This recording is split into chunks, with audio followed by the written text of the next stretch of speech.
Celebrations are taking place to mark 100 years since Stonehenge was given to the nation by a local couple who had bought it at auction for just £7,000. Well, our correspondent Duncan Kennedy is at Stonehenge for us this afternoon. Duncan. Well, Ben, it might seem a little bit odd that they're celebrating the 100th anniversary of a 5,000-year-old monument. But you're absolutely right, because it was exactly 100 years ago today that these stones were gifted to the nation. Incredibly, before that, they were in private hands. And it has to be said, the stones themselves were almost falling down.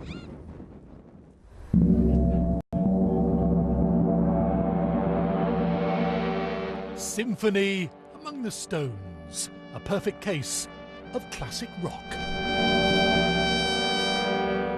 The London Sinfonietta are one of a number of birthday tributes to this ancient site. The musicians are here to celebrate 100 years since Stonehenge was given to the nation. Before that, all this was in private hands. Private hands, but a very public state of disrepair. Eventually, in 1915, it was decided to put Stonehenge up for auction. But that auction started a bidding war between Isaac Crook, a local farmer, and Cecil Chubb, a local barrister, one that Isaac didn't quite win. Well, he must have stopped bidding at 6,500. Cecil Chubb was still bidding, and the hammer fell at 6,600. A difference of £100. But what would have happened to Stonehenge if Isaac Crook had won that auction? Do you think he would have just returned it to farmland? Well, I honestly can't answer that. I mean, who knows what he would have done.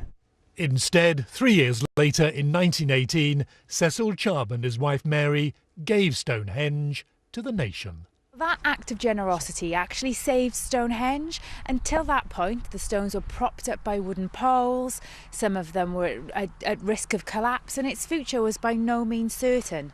And so when the Chubbs gave Stonehenge to the nation, it kick-started a programme of care and conservation that English heritage continues to this day. Today, there was everything from a bouncy to a baked version of the ancient monument, all to celebrate it becoming an enduring slice of national life. Well, the stones, of course, have been preserved for the past 100 years and get about 2 million visitors a year. But once upon a time, Ben, it was a very different story. And these were almost lost to the nation.